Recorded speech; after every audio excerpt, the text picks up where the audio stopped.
നമസ്കാരം. കോൺഗ്രസിനെ സംബന്ധിച്ച് എക്കാലത്തും ഉയർന്നു വന്ന ഒരു പ്രധാനപ്പെട്ട ഒരു കാര്യമെന്ന് പറയുന്നത് അഴിമതി ആരോപണങ്ങളാണ്.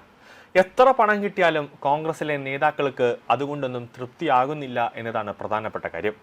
വയനാട് നമുക്കറിയാം, ഉരുൾപൊട്ടലുണ്ടായ സ്ഥലങ്ങൾ, അവിടെയൊക്കെ വീടുകളൊക്കെ പുനർനിർമ്മിക്കാം എന്നൊക്കെ പറഞ്ഞുകൊണ്ടാണ് കോൺഗ്രസ് വലിയൊരു ഫണ്ട് തന്നെ പിരിക്കാനായിട്ട് ഇറങ്ങിയത്. പക്ഷെ ആ ഫണ്ട് എത്തിയതുമില്ല. പിരിച്ചു എന്ന് ചോദിച്ചാൽ പിരിച്ചുകൊണ്ട് എത്തേണ്ടടുത്ത് എത്തിയിട്ടുമില്ല. അത് എവിടെയാണെന്ന് ചോദിച്ചാൽ കോൺഗ്രസിലെ ഒരു മുതിർന്ന നേതാക്കൾക്ക് പോലും അറിയില്ല. ഫണ്ട് ആരുടെ കയ്യിലാണെന്ന് ചോദിച്ചു കഴിഞ്ഞാൽ ഓരോരുത്തരും ഓരോ നേതാക്കൾക്ക് നേരെ വിരൽ ചൂണ്ടുന്നു. ആദ്യമൊക്കെ തിരുവനന്തപുരത്തായിരുന്നു, KPCCയിൽ കൊടുത്തിട്ടുണ്ട് എന്നൊക്കെ പറഞ്ഞു. പിന്നെ അത് അടുത്ത ജില്ലയിലേക്കായി, അങ്ങനെ കോഴിക്കോടേക്ക് മാറി, പിന്നെ വയനാടിലേക്കുണ്ട്, ഇപ്പോൾ അത് യൂത്ത് കോൺഗ്രസ്സുകാരുടെ കയ്യിലേക്കാണ് എന്നൊക്കെ പറയുന്നു. അങ്ങനെ എവിടെ എത്തി എന്ന് ചോദിച്ചാൽ അതിന് കൃത്യമായ ഒരു മറുപടി ഒന്നും കിട്ടിയിട്ടില്ല. കുറച്ച് മാസങ്ങൾക്ക് മുമ്പാണ് രാഹുൽ ഗാന്ധി തന്നെ ഒരു കാര്യം പറഞ്ഞത്. കോൺഗ്രസിലെ നേതാക്കന്മാരൊക്കെ വലിയ രീതിയിൽ ഒരു പണക്കാരാണ്, അവരുടെ കയ്യിലേക്ക് നല്ല പൈസയും സ്വത്തൊക്കെ ഉണ്ട്, അത് ഞാൻ വൈകിയാണ് അറിഞ്ഞത് എന്നൊക്കെയാണ് രാഹുൽ ഗാന്ധി തന്നെ പറഞ്ഞത്. അതായത് നല്ല രീതിയിൽ കോൺഗ്രസിലൊരു അഴിമതികൾ നടക്കുന്നുണ്ട്. അതായത് ഈ കോൺഗ്രസ് നേതാക്കളെ സംബന്ധിച്ചിടത്തോളം അവർക്ക് ഭരണം വേണം, അവർക്ക് സ്ഥാനമാനങ്ങൾ വേണം, പക്ഷെ അതൊന്നും തന്നെ ജനങ്ങൾക്ക് വേണ്ടി ഒരു ഉപകാരപ്രദമാകുന്ന രീതിയിലോ, അതായത് സാധാരണഗതിയിൽ ഒരു രാഷ്ട്രീയ നേതാവിൻ്റെ ഒരു പ്രധാന കടമ അല്ലെങ്കിൽ ഒരു കർത്തവ്യം എന്ന് പറയുന്നത് ജനങ്ങളെ സേവിക്കുക, അല്ലെങ്കിൽ ജനങ്ങളുടെ കാര്യങ്ങൾ, അവർക്ക് ആവശ്യമുള്ള കാര്യങ്ങളൊക്കെ നേടിക്കൊടുക്കുക എന്നുള്ളതാണ്. പക്ഷേ ഇവിടെ രാഷ്ട്രീയക്കാരെ സംബന്ധിച്ചിടത്തോളം, പ്രത്യേകിച്ച് കോൺഗ്രസ്സുകാരെ സംബന്ധിച്ചിടത്തോളം, അവരുടെ പോക്കറ്റുകൾ വീർപ്പിക്കുക, അല്ലെങ്കിൽ അവരുടെ കുടുംബാംഗങ്ങളെ വീർപ്പിക്കുക, അല്ലെങ്കിൽ അവരുടെ സ്വത്തുക്കൾ ഒന്ന് വികസിപ്പിക്കുക എന്നതാണ് പ്രത്യേകിച്ച് ഈ കോൺഗ്രസ്സുകാരുടെ പ്രധാനപ്പെട്ട ലക്ഷ്യം. നിലവിൽ കോൺഗ്രസിനെയും UDF-നെയും സംബന്ധിച്ച് ഏറെ നിർണായകമായ തെരഞ്ഞെടുപ്പായിട്ടും നേതാക്കളോട് കലഹം കൂടി സീറ്റ് തരപ്പെടുത്തിയ സ്ഥാനാർത്ഥികളിൽ പലരും പ്രചാരണത്തിനായി AICC നൽകിയ ഇലക്ഷൻ ഫണ്ട് വരെ മുക്കിയതായ ഒരു ആക്ഷേപമാണ് ഇപ്പോൾ ഉയർന്നു വരുന്നത്. ജയസാധ്യത കുറഞ്ഞ മണ്ഡലങ്ങളിൽ മത്സരത്തിനിറങ്ങിയ സ്ഥാനാർത്ഥികളാണ് ഇത്തരത്തിൽ ബൂത്ത് അടിസ്ഥാനത്തിൽ പോലും ഫണ്ട് ചെലവാക്കാതെ പാർട്ടി നൽകിയ ഫണ്ടും പുറത്ത് പിരിവ് നടത്തി കിട്ടിയ ഫണ്ട് പോലും അടിച്ചു മാറ്റിയതായ ഒരു ആക്ഷേപം ഇപ്പോൾ ഉയർന്നു വരുന്നത്. മറ്റൊരു ഘടകകക്ഷി നേതാവ് ഇവർക്കായി AICC നൽകിയ ഫണ്ടിൽ നിന്നും 70% ഫണ്ട് സ്ഥാനാർത്ഥ്യത്തിൽ നിന്നും മടക്കി വാങ്ങിയതായും ആക്ഷേപമുണ്ട്. ഇത്തവണ തെരഞ്ഞെടുപ്പിൽ മത്സരിക്കാതെ മാറി നിൽക്കുന്ന ഇദ്ദേഹം പാർട്ടി ആവശ്യത്തിന് എന്ന് പറഞ്ഞാണ് സ്ഥാനാർത്ഥികളിൽ നിന്നും കോൺഗ്രസ് ഇവർക്ക് നൽകിയ ഫണ്ടിന്റെ വിഹിതം അടിച്ചു മാറ്റിയത്. സ്വന്തം പാർട്ടിയുടെ 3 സീറ്റുകൾ വിറ്റ് 6 കോടിയോളം നേടിയതിനു പുറമെയാണ് ഇത്. ഇത്തവണ തെരഞ്ഞെടുപ്പ് പ്രചാരണത്തിന് ഫണ്ട് ക്ഷാമം ഉണ്ടാകരുത് എന്ന നിലപാടിലായിരുന്നു AICC. ആവശ്യത്തിൽ കൂടുതൽ ഫണ്ടുകൾ AICC എല്ലാ സ്ഥാനാർത്ഥികൾക്കും നൽകിയിട്ടുണ്ട്, ബാനർ അടിക്കാനും ഫ്ലക്സ് അടിക്കാനും അതിനുവേണ്ടി.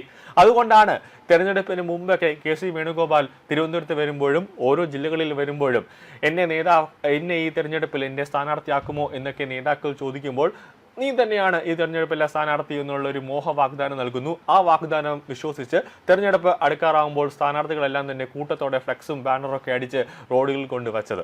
ആവശ്യത്തിൽ കൂടുതൽ ഫണ്ട് ഇവരുടെ കയ്യിലേക്ക് എത്തിയത് കൊണ്ട് ആണ് വലിയ രീതിയിലുള്ള ഒരു സ്ഥാനാർത്ഥികൾ സ്വന്തമായിട്ട് തന്നെ ഫ്ലെക്സുകളൊക്കെ അടിച്ച് ഞാൻ തന്നെയാണ് സ്ഥാനാർത്ഥി എന്ന് പറഞ്ഞുകൊണ്ട് രംഗത്തിറങ്ങിയത്. അതിനായി സ്ഥാനാർത്ഥി പ്രഖ്യാപനത്തിന്റെ അന്നേ ദിവസം തന്നെ കോൺഗ്രസിന്റെ സ്ഥാനാർത്ഥികൾക്ക് 35 ലക്ഷം രൂപ വീതം ആദ്യ ഗഡുവായി അക്കൗണ്ടിൽ നൽകിയിരുന്നു. പിന്നീടുള്ള ദിവസങ്ങളിലായിരുന്നു 1 കോടി രൂപ വേറെയും സ്ഥാനാർത്ഥികൾക്ക് കൈമാറിയതായി പറയപ്പെടുന്നത്. ഇത്തരത്തിൽ ആകെ 1.35 കോടിയാണ് AICC ഓരോ സ്ഥാനാർത്ഥികൾക്കും നൽകിയത്. വിജയിക്കുന്ന മണ്ഡലങ്ങളിൽ മത്സരം കടുത്തതാണെങ്കിൽ ഒരു സ്ഥാനാർത്ഥിക്ക് 2 മുതൽ 3 കോടിയാണ് ചെലവ് കണക്കാക്കുന്നത്. ജയസാധ്യത ഉറപ്പായ മണ്ഡലങ്ങളിലും തീരെ സാധ്യത ഇല്ലാത്ത മണ്ഡലങ്ങളിലും സ്ഥാനാർത്ഥികൾ 50 ലക്ഷം മുതൽ 1 കോടി വരെയാണ് ചെലവിടാറുള്ളത്.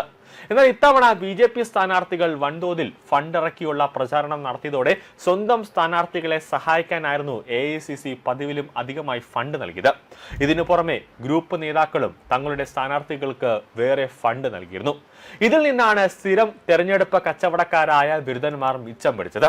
50 മുതൽ 75 ലക്ഷം വരെ AICC ഫണ്ടിൽ നിന്നും മാത്രം അടിച്ചുമാറ്റിയ ബിരുദന്മാരുണ്ട്. അതിനു പുറമെ വ്യാപാരികളിൽ നിന്നും പ്രമുഖ വ്യക്തിത്വങ്ങളിൽ നിന്നും പിരിവ് നടത്തി കീശയിലാക്കി. ഇതിനെല്ലാം പുറമെ ഇവർ സ്വന്തം പ്രചാരണത്തിനായി bike, poster printing, social media, flux എന്നിവ കൈകാര്യം ചെയ്തവർക്ക് ഫണ്ട് നൽകാതെ വട്ടം കറക്കുകയാണ്. ഇവർ ദിവസവും ഫണ്ടിനായി ഈ സ്ഥാനാർത്ഥികളുടെ വീട്ടുപടിക്കൽ കാത്തു നിൽക്കുകയാണെങ്കിലും അടിച്ചു മാറ്റിയതിൽ നിന്നും ആവശ്യമായ തുക ഇവർക്ക് നൽകാൻ കൂട്ടാക്കുന്നില്ല. പതിവായി മത്സരിച്ച് തോക്കുന്നവരും ഒരു സാഹചര്യത്തിലും വിജയിക്കുന്നില്ല എന്ന് ഉറപ്പുള്ളവരുമൊക്കെ സീറ്റിനായി കടിപിടി കൂടുന്നതിന്റെ രഹസ്യം ഇതാണ്. ഫണ്ട് ചോദിക്കുമ്പോൾ ഡൽഹിയിൽ നിന്നും ഫണ്ട് വരാനുണ്ട്, ഹൈക്കമാൻഡ് ഫണ്ട് തരാനുണ്ട്, AICC ഫണ്ട് തരാനുണ്ട്, അല്ലെങ്കിൽ KPCC ഫണ്ട് തരാനുണ്ട് എന്നൊക്കെയുള്ള ഓരോ മുളന്ന ന്യായങ്ങളാണ് ഈ കോൺഗ്രസ് നേതാക്കൾ ഇങ്ങനെ പടച്ചു വിട്ടുകൊണ്ടിരിക്കുന്നത്. ഓരോ തെരഞ്ഞെടുപ്പ് കഴിയുമ്പോഴും അടുത്ത 5 വർഷത്തെ രാഷ്ട്രീയ പ്രവർത്തനത്തിനും കുടുംബത്തെ ചെലവിനുമൊക്കെ ഉള്ള സംരക്ഷിതമായ സഖ്യം ഇവർ കരസ്ഥമാക്കും. ചില VIP സ്ഥാനാർത്ഥികൾക്ക് ഓരോ തെരഞ്ഞെടുപ്പ് കഴിയുമ്പോഴും കോൾ അടിച്ച, അല്ലെങ്കിൽ ഒരു കോടികൾ അടിച്ച, അല്ലെങ്കിൽ ഒരു ബമ്പർ ലോട്ടറി അടിച്ച പോലെ ആയിരിക്കും. എന്നാലും ബൂത്തിൽ പണം നൽകുന്നതിൽ ഇവർ പിശുക്ക് മറക്കാറില്ല. ഫണ്ട് പിരിവിൽ ഏറ്റവും അധികം ലാഭമുണ്ടാക്കിയത് NDA സ്ഥാനാർത്ഥികളാണ് എന്നാണ് സംസാരം.